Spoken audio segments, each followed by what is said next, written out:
je m'appelle Didier Sampaolo, je suis développeur depuis des siècles et des siècles. Je suis passé par pas mal de postes aussi dans du consulting SEO. J'ai été développeur technique pour le groupe Lagardère où je m'occupais des chaînes de télé et de radio. Quand je bossais dans une agence de SEO, je m'occupais de développer leur technologie, donc de l'avant-vente jusqu'au reporting, etc. Donc j'avais quand même un profil vachement technique plus que SEO. Entre-temps, du coup, j'ai monté ma propre société. Aujourd'hui, je suis le directeur technique d'une plateforme de netlinking qui s'appelle soumettre.fr. Je passe dessus rapidement parce qu'on n'est pas sponsor aujourd'hui, donc j'ai promis de ne pas abuser.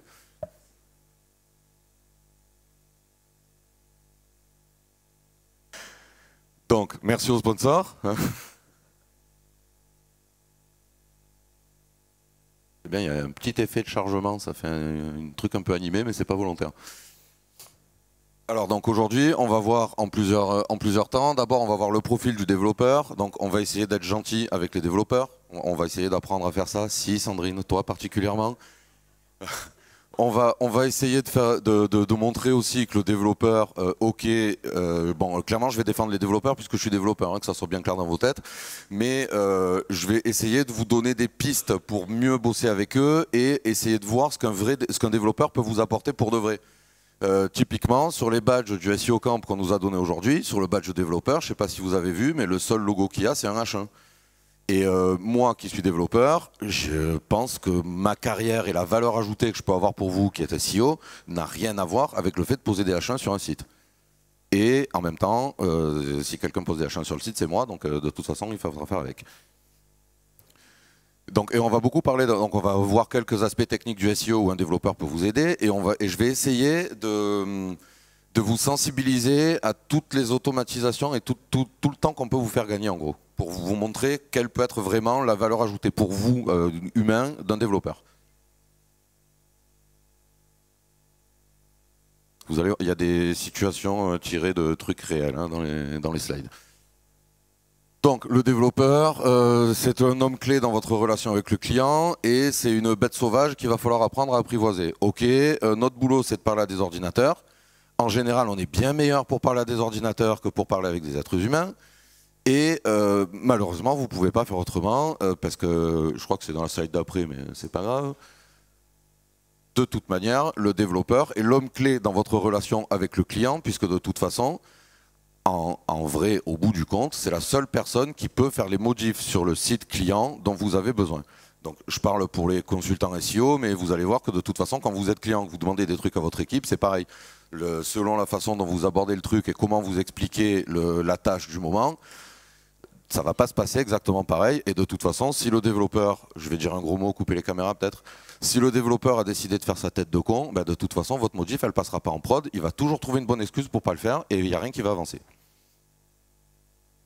Je passe assez rapidement sur les slides, j'ai essayé de ne pas en faire de tonnes pour qu'on puisse vraiment discuter après et j'essaye vraiment de prendre mon temps parce qu'on me reproche souvent de parler trop vite.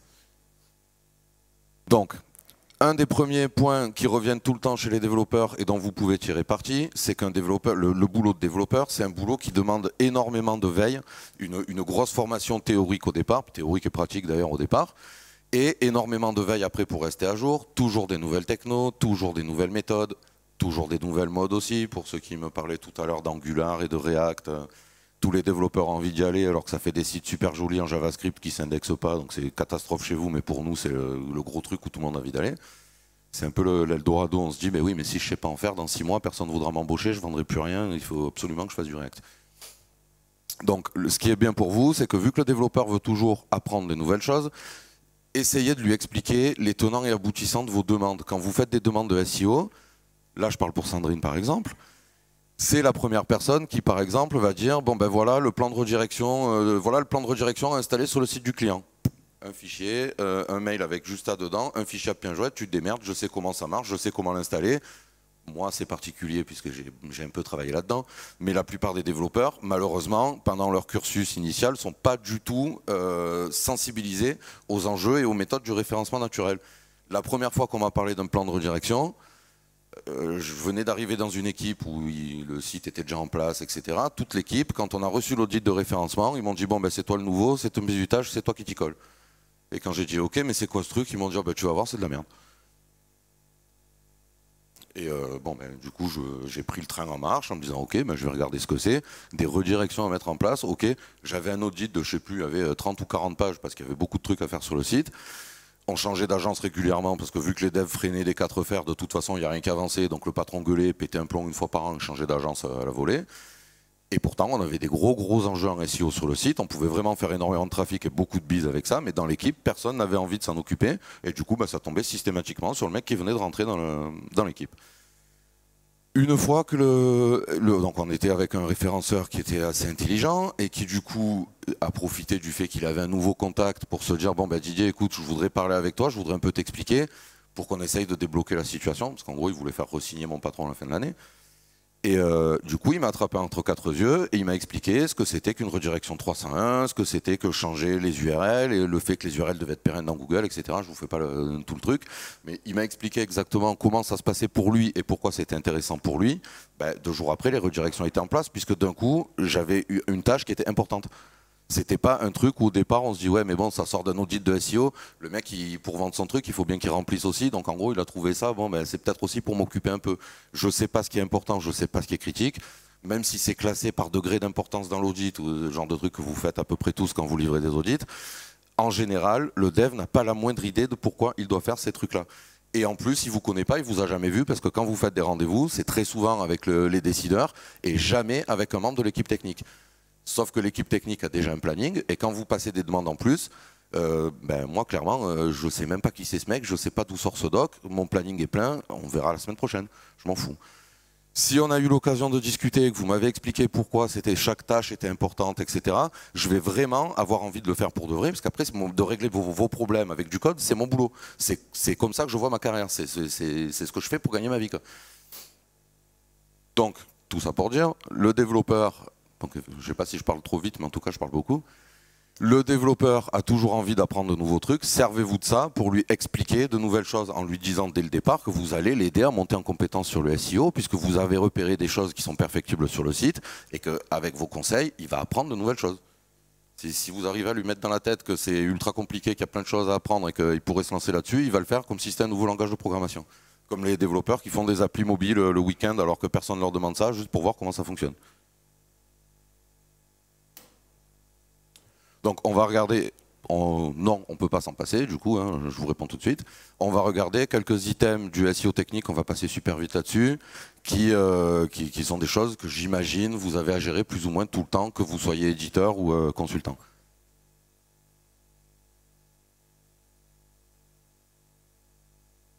C'est génial la petite animation. Alors du coup, les genres de trucs qui ressortent souvent, c'est les réécritures d'URL, ça c'est les premiers trucs qu'on demande à tous les développeurs, donc c'est un peu le baptême du feu du développeur qui découvre le SEO, on ne sait pas d'où ça sort, on ne sait pas à quoi ça sert, soit on se prend un fichier Excel avec 2 colonnes d'URL, on ne sait pas trop ce qu'on fait avec, soit on se prend un fichier de htaccess pour Apache, alors qu'en fait le serveur web qu'on a sur le site c'est du Nginx, donc on ne sait pas quoi en faire non plus. Ça m'est arrivé de dire à un SEO, mais oui, mais ton truc Apache, là, ça m'embête un peu parce qu'on est sous Nginx, donc clairement, c'est pas la même chose. Donc, me demande pas de le mettre en prod tout de suite. Je vais m'en occuper, mais c'est un peu plus compliqué dans notre techno que dans ce que tu prévoyais. Je vais le faire, mais pas immédiatement. Et la personne m'a répondu, ouais, mais bon, si tu sors des trucs improbables et exotiques, chaque fois qu'on te demande quelque chose, on s'en sortira jamais. Parce que dans sa tête, Nginx, c'était un truc qui n'était pas dans ses habitudes. Du coup, moi, je me suis pris ça dans la tête. Donc, au final, le temps que j'aurais dû passer à mettre les redirections en place, je l'ai passé à lui sortir des études de marché et compagnie, des trucs techniques sur les similar web et tous ces trucs-là, pour lui montrer l'utilisation d'Nginx. Bon, on a juste perdu une demi-journée de plus pour les redirections parce que clairement, ça m'avait gonflé. Donc, une fois que j'avais fini ça, qu'elle m'a dit ah ouais, ben, c'est bien, je connaissais pas. J'ai éteint l'ordinateur, je suis allé faire autre chose. Bon, les backlinks, du coup, je passe encore plus vite là-dessus puisque du coup, voilà, on a dit que j'abusais pas trop. Trouver des spots, surveiller l'évolution, récupérer des métriques, vérifier que le backlink est toujours présent, etc. etc. Surveiller le duplicate, récupérer des KPI, du coup vos sites, les sites des clients, les partenaires, les sites sur lesquels vous pourriez trouver ou acheter des liens, etc. etc. S'occuper des performances du site, parce qu'en général, quand vous faites des recos sur la vitesse, c'est pas des recos techniques. En gros, vous mettez le doigt sur les points qui peuvent être bloquants ou gênants pour les performances du site, mais très généralement, vous n'avez pas du tout le background qu'il faut pour arriver à expliquer aux développeurs exactement quoi faire pour améliorer ses perfs, à part change de serveur, quoi. Sauf que changer de serveur, c'est 3 mots chez vous et c'est 3 semaines de boulot chez nous. Donc en général, on essaye de passer 100 derniers dans la file. Donc on va voir comment le développeur, donc une fois que vous avez réussi à vous faire comprendre, expliquez juste pourquoi et comment le développeur doit faire les choses, essayez de lui transmettre un peu de compétences et vous allez voir que déjà ça va fluidifier vos relations, mais du tout au tout. Et une fois que vos recos passent en prod, on va pouvoir s'occuper enfin du vrai boulot du développeur qui est de vous faire gagner du temps. Mon boulot à moi, c'est de faire gagner du temps aux gens. C'est pas de poser des redirections à longueur de temps. Donc du coup, comment est-ce que le développeur va pouvoir vous épauler dans votre mission de SEO? J'attends le titre. Donc, le nerf de la guerre, ça va être l'automatisation. Donc, on va essayer de voir. Moi, c'est un truc que j'adore. Je fais ça tout le temps. J'ai eu des prestats gigantesques où on faisait ça à plein de niveaux dans les sociétés de mes clients. Quand j'ai monté ma boîte, on a essayé de tout automatiser, enfin, d'automatiser au maximum aussi. On va voir les limites du truc. Donc, du coup, je voudrais vous expliquer comment et pourquoi je choisis ce que moi, personnellement, j'automatise et ce qu'on a mis en place chez nous. Quand vous faites une tâche une fois, ok, pas de problème. Quand vous la faites 2 fois, normalement, vous devez commencer à avoir un petit truc qui se lève dans votre tête pour vous dire, bon ben là, ça fait quand même 2 fois que je le fais.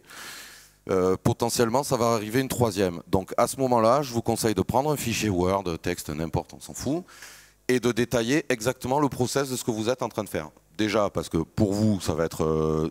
très généralement, vous en aurez besoin. Donc, quand la tâche va tomber pour la 3e fois, vous pourrez ressortir votre process et suivre votre process au lieu de devoir vous retaper toute la réflexion qui l'accompagne. Et écrivez le process comme si vous deviez confier la tâche à quelqu'un, que ce soit un subalterne, un dev, un stagiaire, votre collègue parce que vous partez en vacances, on s'en fout. Écrivez des process le plus vite possible. N'essayez pas d'être le goulot d'étranglement de votre boîte, genre l'homme absolument obligatoire. Le seul truc que ça va faire, c'est qu'on va vous refuser vos congés parce que ça va mal tomber. C'est le seul truc qui va se passer en vrai. De toute façon, si votre patron ne peut pas vous saquer, vous allez dégager quand même. Et ils vont juste se retrouver dans une merde noire pendant 3 mois, le temps de comprendre ce que vous pouvez bien foutre à longueur de journée. C'est tout ce qui va se passer. Écrivez des process, détaillez tout dans le process. Comme si vous parliez à un enfant de 5 ans. J'ouvre tel logiciel, je clique sur fichier, j'importe le truc, je clique sur telle colonne, je trie comme ci, j'ajoute un filtre, je sauvegarde dans tel dossier, j'ouvre tel machin. Et du coup, quand on vous demande de le faire pour la 3e fois, allez voir votre dev, dites-lui que vous avez encore à vous taper la même chose que d'habitude et demandez-lui s'il peut vous automatiser ça pour cette fois tout de suite, genre est-ce que ça peut être fait rapidement, ou est-ce qu'on prévoit ça au planning pour plus tard, parce que de toute façon je vais en avoir besoin, et ça fait déjà 3 fois que je me le tape, j'en ai marre. Envoyez-lui votre process, demandez-lui ce qu'il en pense, est-ce qu'il y a des points qui ne sont pas clairs, limite faites-le une fois avec lui, ou laissez-le faire si le process est suffisamment détaillé, faites faire au dev le truc que vous faites d'habitude, genre les retraitements dans Excel et compagnie. Je vous prends un exemple simple. Du coup, je bossais dans une boîte, on faisait du marketing, du ciblage comportemental, etc. Donc on gérait des grosses bases de données avec plein de critères, plein de requêtes, etc. Et une fois par semaine à peu près, le type du marketing que je ne pouvais pas encadrer à l'époque, alors qu'en fait il était très sympa, me demandait un export avec quelques filtres, etc. Format Excel. Ça a duré pendant peut-être 6 mois. Un beau jour, par hasard complet, je passe derrière lui pendant qu'il était en train de s'occuper, qu'il venait de recevoir mon export, et pendant que je discutais avec quelqu'un dans le bureau, je regarde ce qu'il fait. Le type, il était en train d'importer mon fichier, il avait enlevé une colonne qui en fait lui servait à rien, il en avait renommé une autre parce qu'il avait une contrainte avec un logiciel où les accents passaient pas, ou je sais plus quel truc exactement. Il a retrié les colonnes, il a importé des données d'un autre outil dans un 2e onglet, il a fait une recherche verticale pour compléter mon tableau avec les données d'outils. Il a sauvegardé, il a pris genre les 10 premiers, il les a stockés dans un autre fichier qu'il a envoyé à une autre personne par mail.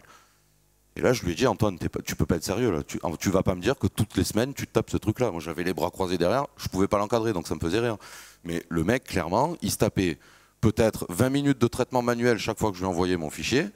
Et quand je lui ai dit, mais tu sais que ce truc-là, le 2e outil dont tu sors des données, admettons pour vous que ça soit un Majestic dont il sortait le TrustFlow et le nombre de liens. Voilà, c'était clairement ce genre de boulot là. Quand je lui ai dit, mais tu sais qu'ils ont une API, du coup une API c'est un moyen de faire discuter 2 machines entre elles pour donner des instructions, récupérer des données, etc. Du coup les données que tu importes à la main, je pourrais les sortir d'une API, je pourrais mettre ça dans la base de données et la recherche verticale et compagnie. Explique-moi si c'est toujours la même chose que tu fais, ce que j'ai bien l'impression. Explique-moi comment tu veux que je te sorte les données, je te fais un fichier. Moi, la colonne en plus, je peux l'enlever, mais j'ai aucune envie particulière de mettre cette colonne-là à cet endroit-là, j'ai aucun problème avec ça. Mon comptable aussi, je lui ai livré de la compta un peu en retard, etc. Et il m'a dit, oui, ben, le temps qu'on fasse la saisie, il faut compter à peu près 3-4 jours parce qu'il y en a quand même beaucoup. Et là, je me suis rendu compte que le mec, en fait, quand je lui faisais un export Excel que lui m'avait demandé avec les champs que moi je pensais être importants pour lui, genre les sirettes, les identifiants de transactions Stripe et tous ces trucs-là, lui, en fait, c'était pas du tout le format dont il avait besoin pour faire un import dans son logiciel. Et du coup, il retapait tout, en fait. Pour aucune raison particulière. Du moment où j'ai compris que le mec avait besoin d'un format de fichier particulier, on a mis ça en place, il fait plus de saisie. Je lui envoie le fichier, il le met dans son logiciel, c'est terminé. Et si son logiciel avait une API, je lui enverrai directement les données au format dont il a besoin. Et moi, personnellement, le format des données qui transitent, ça ne me pose aucun souci de le modifier. Donc, du coup, l'exemple Excel. Ou combien de fois vous générez des graphiques d'un Excel mais il faut retraiter pendant un quart d'heure. Quand vous faites ça régulièrement, demandez à votre dev s'il peut pas jeter un œil et vous faire un truc un peu sympa. Déjà le mec il va se sentir un peu perdu parce qu'il va y avoir des requêtes, des agrégats, des stats, il va devoir s'intéresser à plusieurs trucs différents. Le rendu qui va devoir être un peu sympa pour être embarqué dans le document que vous envoyez à votre supérieur ou à votre client. Le développeur va vraiment considérer ça comme un challenge et va vraiment essayer de vous aider, en gros pour vous épater, pour vous montrer comme il est fort. Vous vous en foutez, de toute façon le job est fait. Et après, du coup, on prend quelques exemples de trucs que vous faites à peu près tout le temps et assez régulièrement, j'imagine. Est-ce que ça vous va si on fait un petit truc un peu, genre je vous fais participer un peu, c'est 5h30, je vous sens un peu mou. Est-ce que vous surveillez vos backlinks? Est-ce que ça vous arrive, levez la main si ça vous arrive assez régulièrement de surveiller si des backlinks sont encore en ligne ou si vous aimeriez le faire? Oui, ben toi, je me doute. Ok, bon, ben ce genre de truc, vous le faites automatiquement ou vous avez une petite liste que vous mettez dans un Scrapbox, un Screaming Frog, un truc comme ça, pour appuyer sur un autre bouton, pour voir ce qui sort, que vous importez dans Excel? C'est fluide ou vous pourriez gagner du temps là-dessus? Qui pense qu'il pourrait gagner du temps là-dessus? Au moins que. C'est pas énorme. Hein. Bon, du coup, il y a un petit script gratuit que j'ai sorti il y a pas longtemps en open source parce qu'un client m'a demandé ça en fait pour surveiller les backlinks qu'il a achetés chez moi. Du coup, vu que j'ai pas d'intérêt particulier à en faire un truc secret, on la search en open source. Vous mettez une liste URL, vous appuyez sur un bouton, ça vous dit si les backlinks sont en ligne ou pas. La façon de voir ça avec votre dev, et du coup c'est ce que le client a fait, donc au final il ne se sert pas de ce truc-là, c'est qu'il a vu ça avec son dev, il a dit bon bah du coup quand je mets la liste d'URL, au lieu d'un bouton traité directement, je veux un autre bouton qui est sauvegardé, et je veux pouvoir mettre le nom du projet pour me faire plusieurs listes de backlinks. Il a enregistré toutes ces listes de backlinks dedans, et maintenant ben, l'outil tourne une fois par semaine, et en gros il reçoit un mail quand un backlink disparaît. Surveiller le duplicate content, j'imagine que vous avez tous des problèmes. Comme par hasard, tu arrives à ce moment-là, toi. Tu l'as vu venir. Bon, du coup, bah, donc l'outil de Paul. Surveiller le duplicate content. Est-ce que vous êtes sensibilisé au fait de devoir surveiller votre duplicate content? Si oui, levez la main vite fait, que je vois un peu. Voilà, ça vous réveille un peu. Allez, c'est bien, ça fait circuler le sang aussi. Allez. Comment vous faites ça? Vous prenez des morceaux de site, vous allez dans Google, vous les tapez avec guillemets, sans guillemets, pour voir s'il sort des trucs, ou vous avez un outil qui le fait à votre place? Enfin, c'est pas de la pub, hein, clairement je trouve que c'est bien de réfléchir à ça parce que ce genre d'outil, si c'est votre développeur qui le fait parce que vous en avez vraiment besoin, il va peut-être pas. Soit il va vous dire bon écoute on s'embête pas, on prend qu'il duplicate, ça fait le job, on s'en fout. Soit il va vous dire attends je vais te le faire et du coup on va prendre en compte automatiquement les nouveaux contenus, on va pouvoir faire des checks à certaines heures parce qu'on a un intérêt particulier à le faire là et pas à un autre moment, etc. etc. Et surtout, chaque fois que vous faites une techno, même s'il y a un outil qui existe déjà, chaque fois que vous redéveloppez la techno, c'est pas forcément réinventer la roue, parce que le fait de faire bosser les outils entre eux et de récupérer les données au bon format pour vous et de pouvoir interconnecter tout ça pour vous faire un vrai process, ça peut prendre plus de temps que le fait de juste checker du duplicate. Donc du coup, on va voir quelques idées pour aller encore plus loin.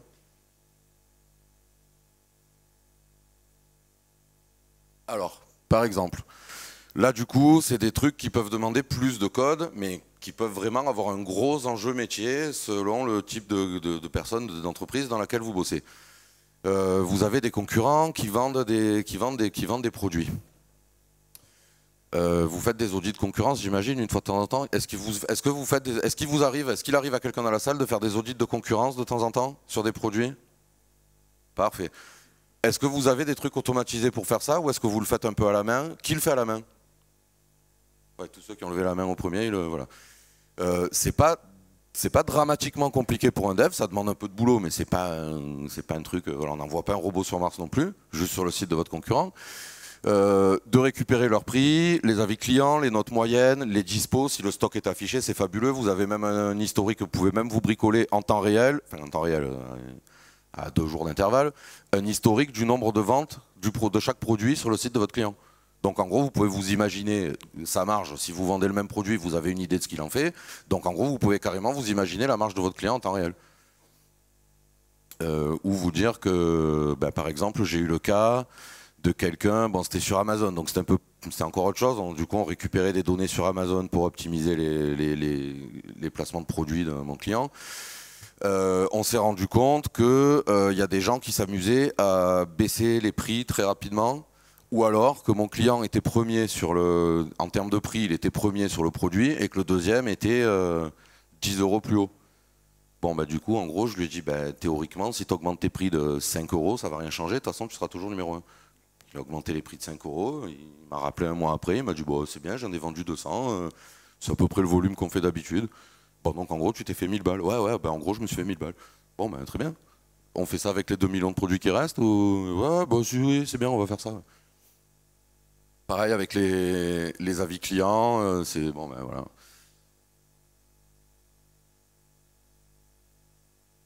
Ça, j'adore aussi. Ça, vraiment, j'adore. Quand on vous parle d'outils comme Mention, qui récupèrent toutes les mentions, tous les gens qui parlent de votre boîte sur les réseaux, les blogs et tout, qui se sert de trucs dans ce style? Qui surveille sa marque sur Internet? Ah, il n'y a même pas encore grand monde. Il y a un peu de monde, mais pas grand monde. Au lieu de surveiller votre marque, qui surveille ses concurrents du coup sur les réseaux sociaux, Internet, les blogs? Ah, c'est pas foufou. Hein, donc, je vous conseille d'aller jeter un œil à ce que font vos concurrents. Pas forcément pour apprendre des choses, mais pour voir un peu comment ça se passe ailleurs. Ça peut toujours vous donner des idées, ça peut toujours vous élargir un peu l'esprit. Et surtout, automatiser ce qui se passe sur les réseaux sociaux par rapport à vos concurrents. Moi, c'est un truc que je fais. Donc, je ne cite pas tous mes concurrents parce que vous avez vu la slide au début, les 2 tiers étaient dessus. Je surveille ce qui se dit sur les réseaux sociaux par rapport à ces gens-là. Je fais de l'analyse de sentiments dessus, donc en gros c'est des petites API, c'est payant mais c'est pas très cher, il y a IBM qui fait ça, on leur envoie un tweet par exemple et ils nous disent bah, il y a 98% de chances que ce tweet soit positif. Il a vraiment du mal avec le sarcasme, donc quand je fais tourner ça sur mon compte il est perdu à chaque tweet, mais bon globalement il y a moyen de tirer quelques infos supplémentaires de ça. Je collecte après les tweets positifs, pas par concurrent parce que j'ai aucun intérêt à faire ça. Je me mets dans une colonne d'un fichier Excel, du coup, tous les avis positifs, et dans une colonne d'un fichier Excel, tous les avis négatifs. Je passe sur ce fichier Excel une fois par mois, une fois tous les 3 mois, ça va quoi, je passe pas ma journée à faire ça. Mais j'ai pas non plus envie de surveiller en temps réel, ni de faire des copier-coller pendant 3 mois pour me faire une base de calcul, enfin une base de données qui soit suffisamment volumineuse. J'essaye de voir, du coup, dans le positif, toutes les choses que des gens disent en bien de mes concurrents que moi je fais pas. Et du coup, si je reprends la conf d'avant, le thème de la drague, si tous les gens de votre entourage disent ah ce mec il est génial, il sait super bien cuisiner, et que vous n'êtes pas foutu de faire cuire un œuf, ben, collez-vous là-dessus d'abord quoi. Et dans le même sens, du coup, on regarde aussi tous les reproches qui sont faits à nos concurrents. Parce que du coup, les gens râlent énormément sur Internet, moi le premier, donc je blâme pas, je juge pas. Et du coup, on identifie nos points forts par rapport au manque de nos concurrents et on communique immédiatement dessus. Ce qui fait que chaque fois qu'on a quelqu'un qui va nous dire, par exemple, je sais pas, ça m'embête de donner des exemples aussi, mais chaque fois qu'on va entendre quelqu'un se plaindre d'un truc que ferait un concurrent et que nous on fait pas, on va immédiatement, par exemple, sortir, on en parlait tout à l'heure, un article de blog dessus pour expliquer comment on a organisé ce truc-là. Innocemment, hein. On va juste expliquer comment chez nous on a organisé cette partie-là du boulot et on a plein de gens déçus qui vont se dire ah ben tiens comme par hasard chez Soumettre ils font ça, ben je vais aller voir. Et du coup vous récupérez les gens au moment où ils sont déçus de vos concurrents en plus, donc ça peut quand même, c'est juste le moment où vous allez les convertir. Juste pour le plaisir de changer ou d'embêter le mec de chez qui il se barre, ils vont venir signer chez vous juste pour voir si c'est pas mieux. Et ouais, en bonus, vous pouvez aussi en faisant ça, vous pouvez identifier les influenceurs sur votre thématique, parce que du coup, qui dit récupération de données sur les réseaux sociaux, tant qu'à faire, on récupère des métriques avec. Donc le nombre de likes, de retweets, le nombre de followers, tous ces trucs-là, c'est pas un truc de dingue, mais ça donne toujours une idée. Parce que tout peut se faker, mais bon, c'est pas. La plupart des gens passent pas leur vie à faire des faux likes sur Twitter, sur leur profil, quoi. Ou alors s'ils ont un problème, quoi. Et du coup, en faisant ça, vous pouvez repérer avec le temps ou directement en automatique les gens qui ont de l'influence sur les thémas, parce que ça fait plusieurs fois que le mec parle, genre Patrick qui est là, il passe sa vie à donner ses avis sur des plateformes de netlinking. Bon, ben, je sais qu'avec Patrick, je peux pas me louper, sinon il me démonte. Donc voilà, je voulais dire, juste pour finir la conclusion, quand vous réfléchissez à ce que vous pouvez automatiser, dites-vous que d'un côté, vous avez un cerveau humain qui est super important et c'est pour ça qu'on vous paye et c'est pour ça qu'on vous aime. Tout ce qui ne demande pas d'utilisation intensive de votre cerveau et qui est répétitif, faites-le faire par une machine. Il y a énormément de tâches dans ce que vous faites dans votre semaine, tous, moi aussi, vous n'avez pas de valeur ajoutée, on vous demande juste de traiter ça 100 fois d'affilée. Si c'est ça, faites-le faire par une machine. Et si vous êtes employé et que vous avez peur que votre supérieur se dise « Ah ben tiens, maintenant ça y est, on a bien automatisé son travail, je vais pouvoir la dégager », très sincèrement, je l'ai fait pour des dizaines de boîtes, j'ai jamais vu personne virer quelqu'un parce que les gens avaient plus de bande passante. Le premier truc que disent les boss, c'est « Putain génial, on va pouvoir s'occuper de tel truc ». Et le truc que vous aviez envie de faire au départ et que vous essayez de pousser et où on vous répond ben non mais tu sais c'est compliqué, on n'a pas le temps, ça va mettre du temps à se mettre en place, etc. Une fois que tous ces petits process sont dégagés du milieu et que vous avez le champ libre, clairement c'est les projets qui vous intéressent qui vont ressortir. Voilà, c'est tout pour aujourd'hui. Merci.